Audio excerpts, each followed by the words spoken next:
Indian Evidence Act 1872. It is a very comprehensive act. It is a part of criminal law. It is purely a procedural law. Many sections are there. It is completely based on different procedures, how a evidence will be taken and up to what extent that is admissible. Everything is very much clearly, specifically mentioned under this act. First section is appreciation of evidence, that is coming under section 3 of Indian Evidence Act. Appreciation means up to what extent the evidence of a person that will be admitted by the court for deciding a criminal case. First of all, any evidence that is must be very much clear and there should not be any ambiguity, so that the court will come to a real conclusion to decide a case. The cardinal principle of criminal jurisprudence is that before a case is going to be accepted by the court, the case must be established beyond all reasonable doubt. Similarly, the defense has to take the principle of preponderance of probability. Beyond all probability, he will clear his case that he is innocent. So in this way, both the sections and both the offences are decided by different types of courts under this criminal branch of law. First of all, let us discuss a maxim that is called falsus in uno, falsus in omnibus. That means it is not applicable to India. That means false in one thing, false in everything. This is purely based on certain principles, but this is not applicable to our country. It is applicable to other European countries. That means false in one part means false in everything. That is not applicable. Law says, our criminal law says, Indian law, whatever the false you eliminate that, and whatever that is true you accept that portion. So this law is not applicable. This maxim is having no bearing in our country. Then before a case to be established, it must be established beyond all reasonable doubt. If some doubt is there in the mind of the court before coming to conclusion of a case, there is a provision of benefit of doubt. Benefit of doubt also may be given to a person in case of the case is not established beyond all reasonable doubt. For example, सोच लीजिए कोई doctors evidence and ocular testimony, eyewitness evidence. Both the evidences are getting contradiction in the court. Doctor is saying that certain sharp cutting weapon was used, but the ocular testimony they are saying certain flat weapons are used. So this is major contradiction regarding the nature of weapon. So in this case, the benefit of doubt will be extended to the accused, because the case is not established beyond all reasonable doubt. Now let us say, in case of test identification parade, that is coming under section 9 of Evidence Act. What is the purpose of the section TI parade? That means whether the investigation is proceeding in the correct path or not, that will be decided under this TI parade. So TI parades are normally held by the prosecution on the requisition of police to the judicial magistrate. They used to hold the TI parade inside the court premises, inside the jail premises. So here, what are the rules? Certain rules and are given that will safeguard the prosecution case. If that rules are not followed meticulously by the magistrate, then the TI parade is having no meaning at all. So here, suppose TI parade was held for the first time, and prior to that there was no TI parade. There was no TI parade held by the prosecution or police prior to recording of evidence in the court. In the court, for the first time, the witness identified the accused. Then what will be the fate? इसमें fate क्या होगा?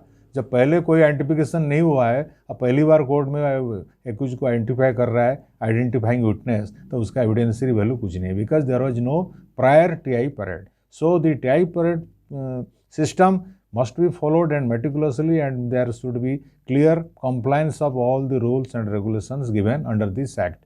Now let us come to another theory, very dangerous theory, last seen theory. Suppose two persons were found to be in a room in the previous night. Next day early morning it was found that one person is dead. So what will be the presumption? Naturally presumption will go that the other person might have killed, because the other person is not found at that very moment. So there may be a presumption, but it is not the conclusive proof.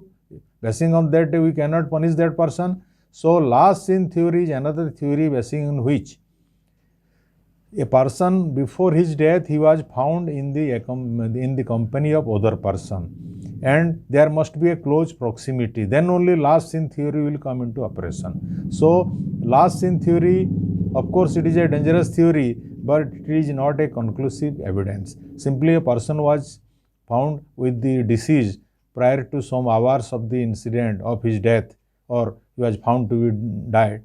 So it is not sufficient that he is the author of the crime. So last seen theory is not accepted as a real gospel of truth. Then coming to circumstantial evidence. What is the meaning? Certain circumstances there is no direct witness. Certain circumstances that will prove the case that the person is the author of the crime. Suppose some certain things are discovered at the instance of the accused after he is giving statement before the police, before the witnesses. It is one kind of circumstance. So if the circumstance forms a chain of circumstances which leads to the only proof that he is the author of the crime and he has committed the crime, then only basing on this last circumstantial evidence, a person can also be convicted under law. Then let us examine another analysis, case and counter case. Suppose a case is registered, immediately the accused filed another case against the complainant. So these are called case and counter case. Then what is the theory for this? If case and counter case there exist, both the cases should be decided by the same court and the judgment should be delivered on the same day. That is the principle. So that justice will prevail and justice will be given to the parties. So all the case and counter cases are decided by the same court.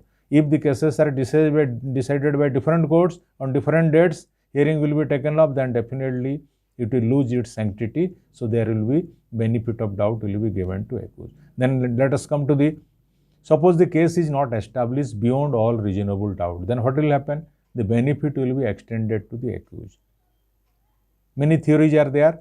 So benefit is also one kind of acquittal, but it is not a complete acquittal, but it is acquittal basing on certain doubts. That's why it is called benefit of doubt. Always benefit of doubt is given to the accused only, it is not given to the prosecution. Then coming to another appreciation of evidence, that is called dying declaration under section 32 of Indian Evidence Act.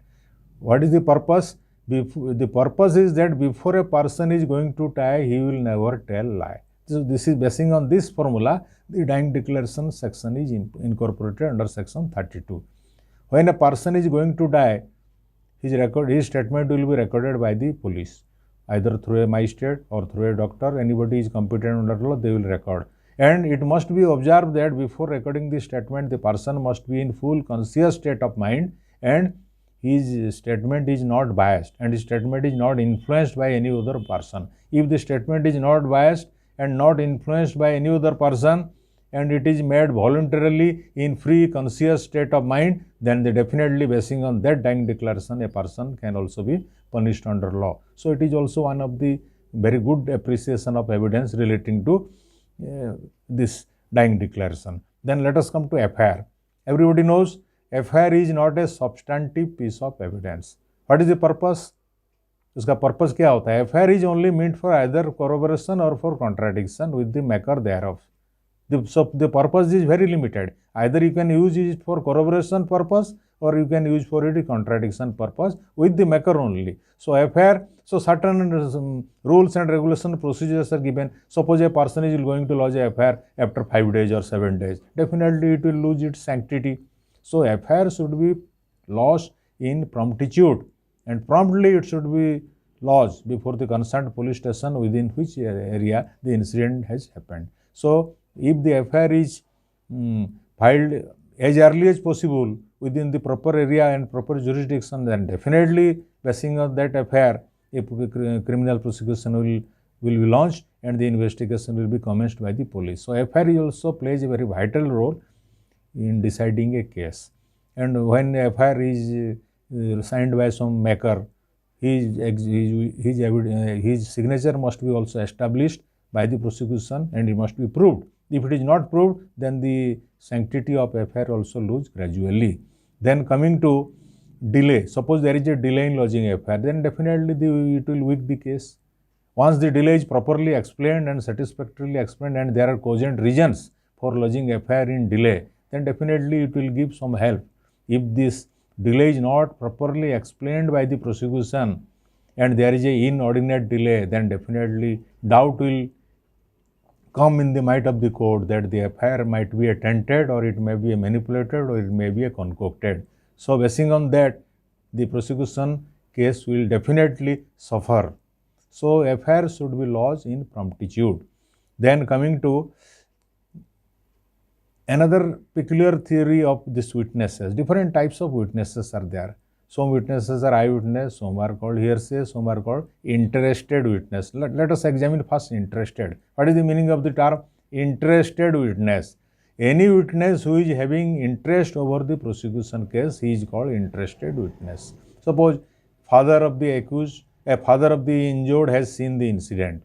The accused assaulted his son. So father is an interested witness. Then what is the value of this? It is not that because due to interestedness, whatever he will say, that will be rejected by the court. Interestedness is not a factor, but how far confidence can be reposed by the court, that is to be seen. If the evidence of the interested witness is cogent and believable and acceptable, then definitely basing on that evidence of interested witness also a person can be convicted or punished under law. So interested witness is also having very good bearing in our appreciation of evidence in our case. Now let us say whether the number of witness depends to establish a prosecution case or not. It is the formula that a solitary witness is also sufficient to convict a person. The evidence of a solitary witness or single witness, if that is acceptable, cogent and believable, basing on that solitary witness, also a person can be punished under law. So that's why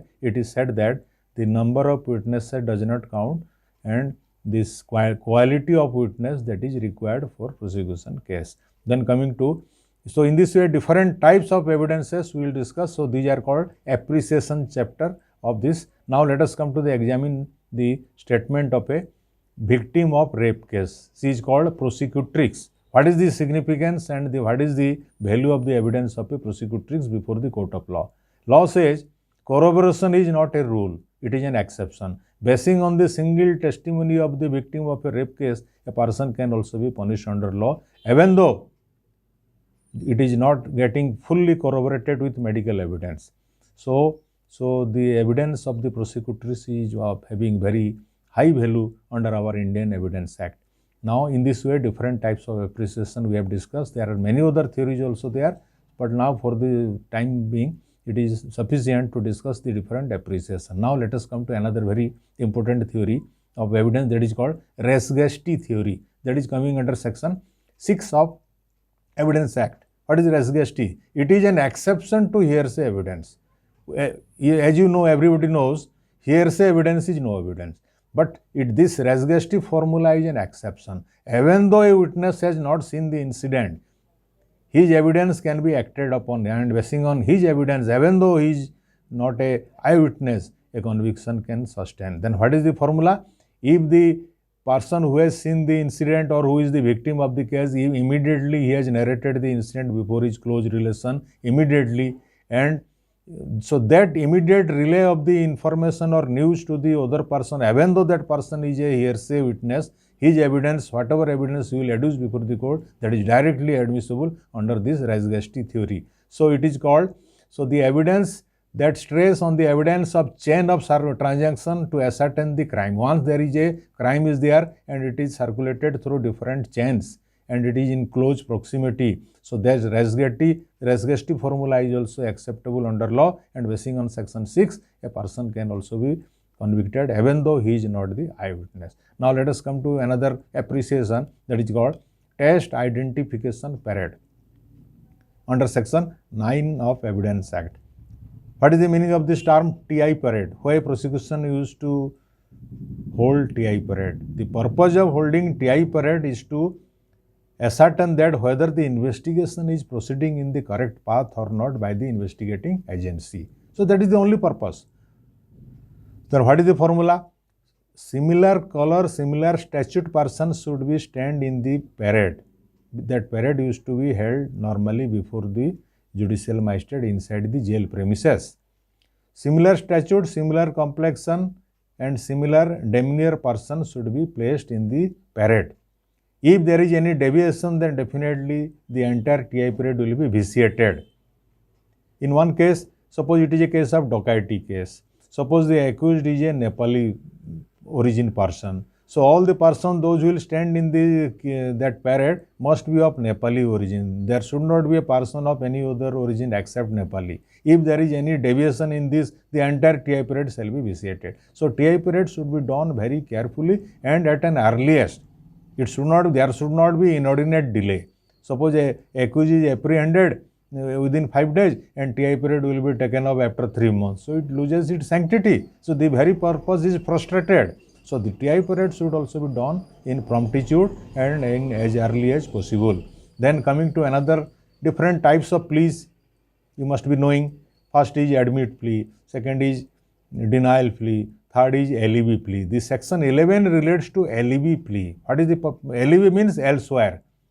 The accused is proving that he was not present on the date of incident at the place where the incident took place, but he was present in a very far off place. So that's why it was not possible on his part to coming to that place and to commit the offence. That is called plea of alibi. So once a person is taking the plea of alibi, that plea of alibi must be taken from the very beginning and it must be satisfactorily established. Once a plea of alibi is taken by the accused, it is his burden to establish his own case. If he fails to establish that burden, then it will be very difficult to escape from the crime or offence. So in this way, the alibi plea also is one kind of plea. Once the person has taken the plea of alibi, it is the incumbent duty of the accused to establish that he was not present at the place of incident, rather he was present in a very far off place, from which place it is practically impossible to come down to that place and to commit the offence. So it is another appreciation of evidence. Now we will discuss what is called admission under section 17 of Evidence Act. Admission is of two types. One is admission is before judicial magistrate, that is called judicial admission. Another before friends or any other related person, that is called extrajudicial. So any admission made before a judicial magistrate is called judicial admission. That will be recorded by the magistrate.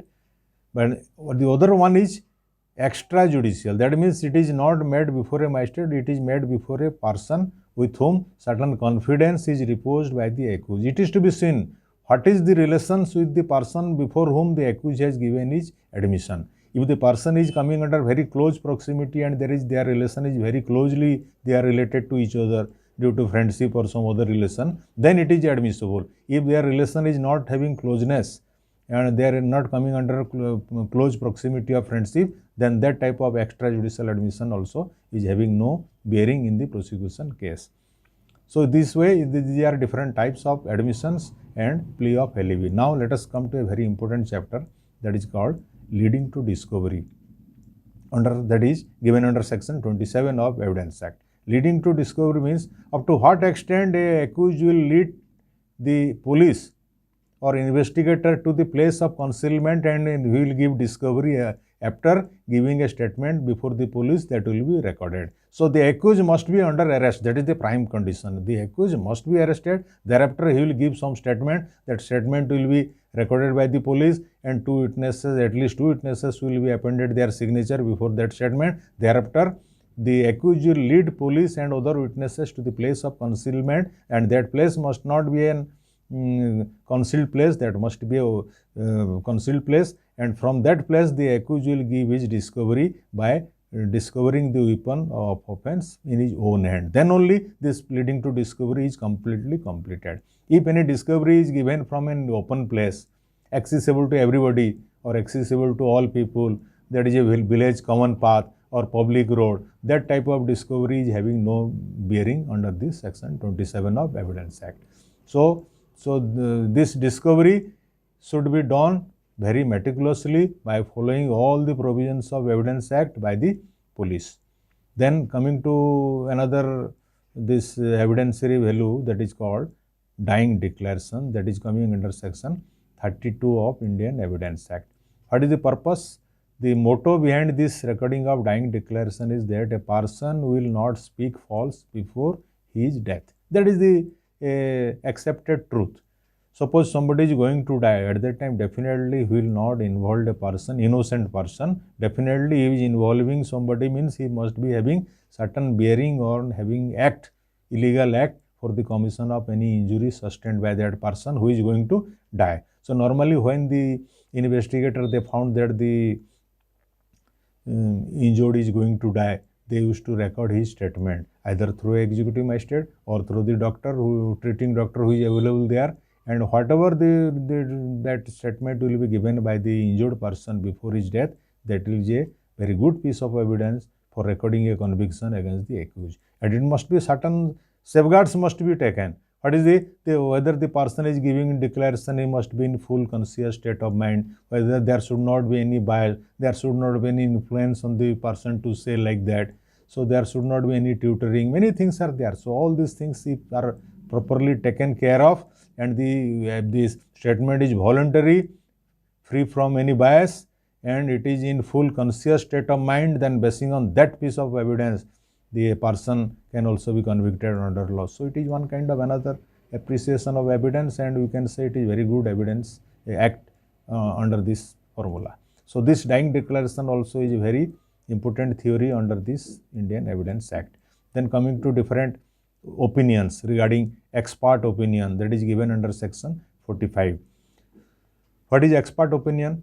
Any person who is having special knowledge or competency or training in a particular line or any scientific training, so that person is called an expert. A excise inspector, he is an expert for identifying different types of liquors. He is called a motor vehicle inspector, he is an expert in identifying different classes of vehicles, their nature and different things.